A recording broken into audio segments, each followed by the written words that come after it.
Hi, I'm Sage. Welcome back to the Addictive Wellness channel. Today we're going to be talking about an herb that not many people know about. It's an amazing herb coming from Southeast Asia, most commonly found in Thailand. Its Latin name is Clitoria Ternatea, and it's called that because it has a very similar appearance to certain elements of the lady garden. But its more traditional name is Blue Butterfly Pea Flower. And this is an amazing plant. It was traditionally used in Southeast Asia and also incorporated in Ayurvedic medicine as well. And Ayurveda regards it as a sacred healing plant. And there's a lot of mysticism surrounding it. And so we'll start with the mysticism and then we'll progress kind of into the modern knowledge of it. So traditionally, this was, as I said, considered a sacred healing plant, and it was intended to symbolize the perfect attachment to the divine. It was almost like a godlike plant, the way they revered it. And it was frequently grown in temples and was used in Hindu rituals as a part of the worship of the goddess Durga and the Lord Shiva. It's got this amazing blue color to it that is so rare to find intense blues like this in nature. There's very few things with that kind of color. And this color blue was known as Krishna light, and it was said that this plant was created under Krishna consciousness. And even today throughout Southeast Asia, especially in Thailand, you find it grown in people's homes because they say it gives the home an aura of invincibility. Pretty amazing stuff. Now, in terms of how it grows, as I mentioned, it grows through Southeast Asia. It's a flower that grows on a vine, this vibrant, incredibly blue flower. And, we hear a lot these days about soil being depleted by all our modern agriculture. And of course, that's a huge issue. In theory, we want to practice something along the lines of a regenerative agriculture that leaves the soil better than we found it. And Blue Butterfly Pea Flower actually works in this way pretty significantly because it is a nitrogen fixer. So it puts more nitrogen back into the soil, really leaving it better than it was before the Blue Butterfly Pea Flower came along. And it's a very robust plant that grows easily in the wild. It's not something that's been heavily domesticated and can't grow without lots of help and protection from man. And it can grow perfectly fine without any synthetic pesticides or fertilizers. So it's really good just on its own. It doesn't need much help. It's really robust and full of vitality and can fight off pests and things like that on its own. Now, what's it going to do for our human bodies?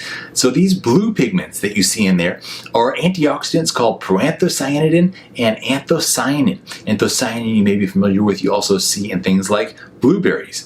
But blue pigments generally are not found in that many foods in nature. Things like the yellows and the reds and the oranges you see, and obviously green you see so much more often. Blue is pretty rare. And these antioxidants are part of what makes this a great beauty food because they're stimulating synthesis of collagen and elastin. So for the quality of skin health are amazing, but that's not all. Blue Butterfly Pea Flower has actually been shown in vitro research to inhibit glycation, which is the main metabolic process that leads to aging and wrinkling of the skin. It's where when we have a glucose-based metabolism, and this glucose causes the proteins to become sticky, and it results in the skin cells becoming actually stiff and kind of brittle over time, and so you get wrinkling and stuff like that.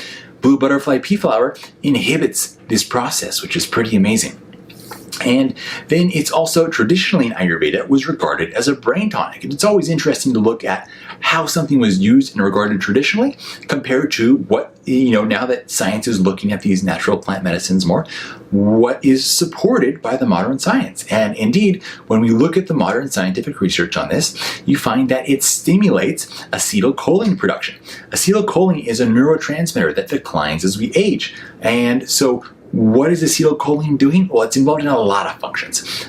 Some, for example, are muscle movement, sensation of pain, learning and memory formation. It has involvements in the regulation of the endocrine system, which is dealing with your hormone balance, and also in REM, rapid eye movement, sleep cycles, which are so important for many aspects of both physical and cognitive mental health. So on the brain side of things, it's pretty amazing. And it also has these phenolic compounds in there that have antioxidant properties that support liver health. It's also antimicrobial, and it has properties to it that may turn out to be very beneficial for folks with diabetes and blood sugar imbalances, because it reduces postprandial glucose levels. That means when you eat something that's going to be raising your blood sugar, if you're taking Clitoria Ternatea, blue butterfly, it's not going to rise as much. So it's keeping you at a more of an equilibrium when it comes to balancing your blood sugar. Now, there's a lot of ways that you can take blue butterfly and bring it into your diet. In Southeast Asia, it's used in a wide variety of applications. You see it being used in tea or in a cold water infusion. You'll see making all kinds of different drinks with it. People make rice with it, so it's like this vibrant blue rice. Now it's become kind of a favorite thing amongst bartenders to use, even in the mainstream world, because it has this interesting property to it that it's incredibly blue, but if you add a little bit of citrus to it, like lemon or lime, it instantly turns purple. And so they love that as kind of a little trick to be able to show people and impress people with. So there's lots you can do with it. And it has a very subtle flavor. It's almost like a very mild green tea type flavor. So you can add it to almost anything to get all these benefits and to get this incredible blue color without changing the flavor. Many of these herbs that we work with are amazing, but you have to be really strategic about how you use them to combine the flavors properly to deal with some of the bitters and the sours and things like that. But with blue butterfly, you don't have to worry about flavor combinations so much. Some people put it in smoothies, put it in their oatmeal. We've got a recipe on how to make it into an ice cream.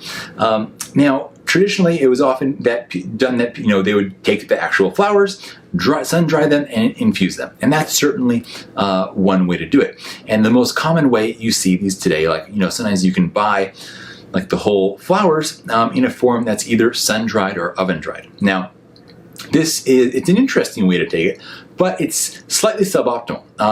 When you're sun drying, you're only able to get the moisture levels down to about 10% moisture. And this is still kind of high, so you run the risk of having contamination with things like yeast and mold and microbial contamination, so it may not be as pure as you would want it to be. And also, when things are left drying out in the sun, it's not a super controlled environment unless it's very protected. It could be car exhaust getting onto it, could be things just flying through the air. It's not as protected as one would ideally like. Another way it's done in the modern world is that it's oven dried. Problem with that is you're heating it up to such high temperatures that you could be damaging a lot of these very heat sensitive compounds that we find in here. So ideally, you don't want it to get too hot. You can use it in hot food preparations, but you want to have the option of keeping it in a raw state if you really want to extract some of the maximum level of benefits out of it. So the way ours is processed is in a pretty special way. First, it goes through a treatment of aqueous ozone, and this is to kill any microbes that might be left on the flowers. And this is interesting because lots of things that one would do to kill off microbes, say, would have a detrimental effect on the integrity or the nutrition of whatever the base compound is. But here, it appears to be the opposite. This is something that definitely needs more research done on it to understand more. But so far, it appears that you're not damaging any healthy ingredients, and what's actually happening is it's enhancing the antioxidant potential. That's something that it's going to be exciting to see how the research expands in future years, but I'm very optimistic in that department. And so once it goes through that process, then it goes through freeze drying, and in freeze drying, you're able to get down to 3% moisture content, much lower than the 10% that you would get with sun drying. So you've already gotten rid of the microbes through the ozone treatment, and then you brought it down so low in terms of moisture that you don't have to worry about anything new coming in. So this gives it great protection as well as great shelf life.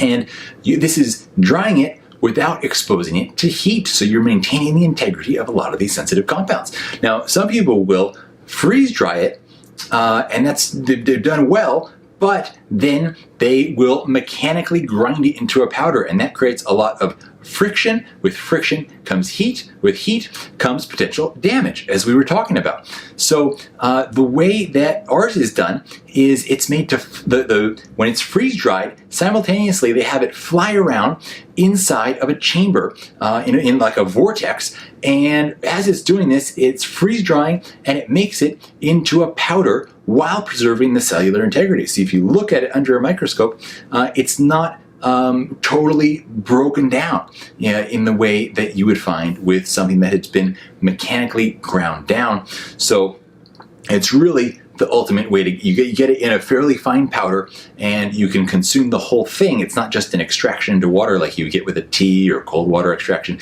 You get everything that's in there, and you're preserving the optimal cellular integrity, so you're going to get absolutely the most of it. So this is an incredible thing, and again, I just love how many different ways you can apply it and incorporate it because of that very gentle flavor. So often it's always a little bit of a challenge, a fun challenge, but a challenge nonetheless to figure out how we're going to incorporate some of these different herbs and make them taste amazing. With Blue Butterfly Flower, it's so easy and has so many benefits for so many different areas of your health, from beauty and anti-aging, blood sugar, stress, brain performance. It's just fantastic. So I hope you'll give it a try if you haven't already. If you have tried it, leave us a comment. I'm curious to know what your experience has been like. And if you do end up ordering it and give it a try for the first time, keep us posted. I'm curious to hear how you like it. Thanks so much for joining us today, guys. Hope to see you again soon, and have a wonderful day.